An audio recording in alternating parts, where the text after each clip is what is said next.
நஹ்மதுஹு வ நுஸல்லி அலா ரசூலிஹில் கரீம் அம்மாபாத். ஒருவர் தண்ணீரை பாய்ப்பதற்கு முடியாமல் போகும் சந்தர்ப்பத்தில் தயம்மும் செய்து கொள்ள முடியும் என்று நாம் கூறினோம். இந்த பாவிக்க முடியாமல் போகக்கூடிய சந்தர்ப்பங்கள் 3 குறிப்பிடப்படுகிறது. அதில் ஒன்று தான் ஃபக்துல் மா, தண்ணீரை ஒட்டுமொத்தமாகவே பெற்றுக்கொள்ள முடியாமல் போவது, தண்ணீரை சம்பூர்ணமாகவே இழந்து விடுவது.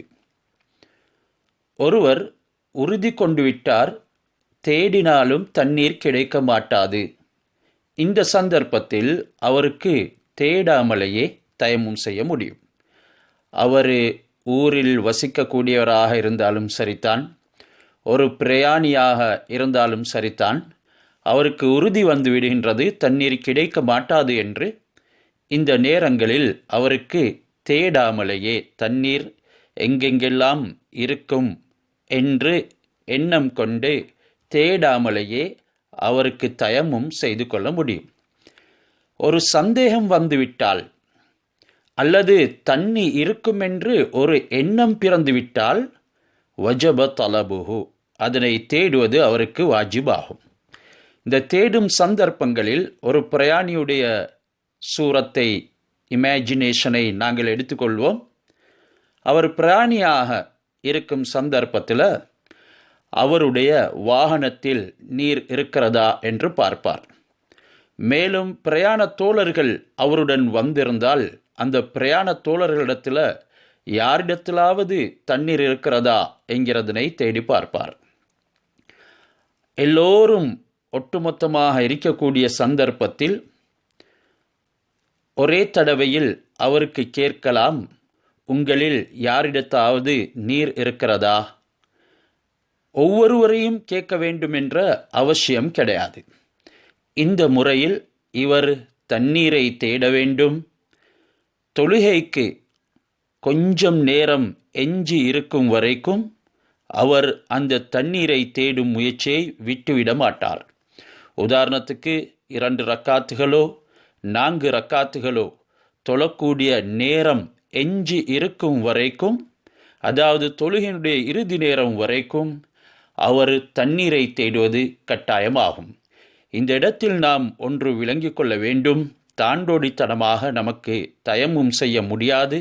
நீர் இல்லை என்கிறதின் காரணமாக அவர் அடுத்த நேரத்தினுடைய தொழுகை வரும் வரைக்கும், அதாவது ஏற்கனவே இருக்கும் நேரத்தினுடைய தொழுகையை தொழுவதற்கு நேரம் எஞ்சி இருக்கும் சந்தர்ப்பம் வரைக்கும் அந்த தண்ணீரை அவர் தேட வேண்டும் என்கிறது கட்டாயமாக இருக்கிறது.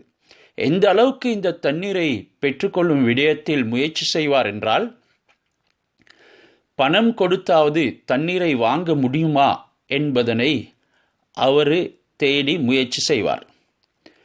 பிறகு அவர் தனக்கு சூழால வலதில இடதில முன் பின் என்று சுற்றுப்புறங்கள் அனைத்திலையும் தண்ணீர் இருக்கிறதா என்று பார்ப்பார்.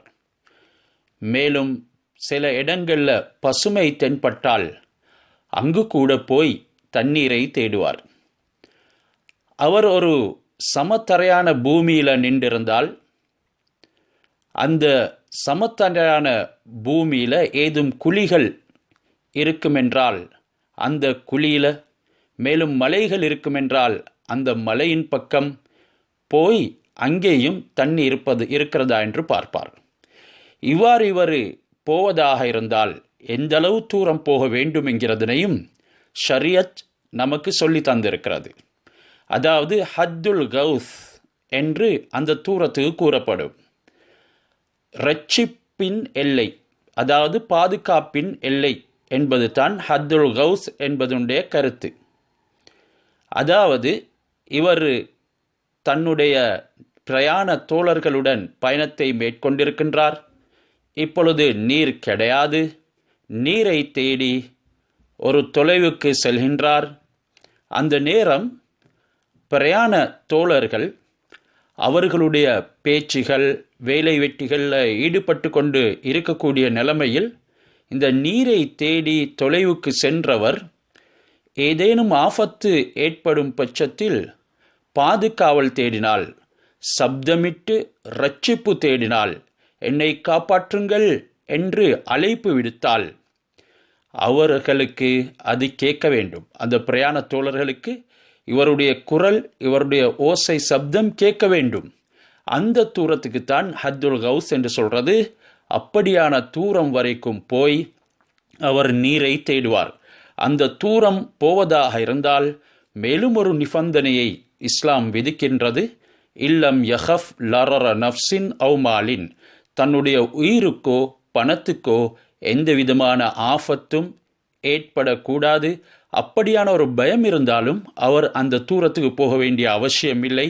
அவருக்கு தயமும் செய்து தொழ முடியும். இந்த முறையிலே மலைகள் இருந்தால், அது சிறிய மலை குண்டுகளாக இருந்தால், தன்னுடைய பிரயாண தோழர்கள் விளங்கக்கூடிய ஒரு தொலைவிலையும் இருந்தால், அந்த மலையின் மீதும் கூட ஏறி நீர் இருக்கிறதா என்கிறதனை தேடி பார்ப்பார். இந்த முறையிலே இவர் தயம்முமை செய்வதற்கு முன்னால தண்ணீரை தேடுவது அவசியம் என்கிறத இஸ்லாம் விதி.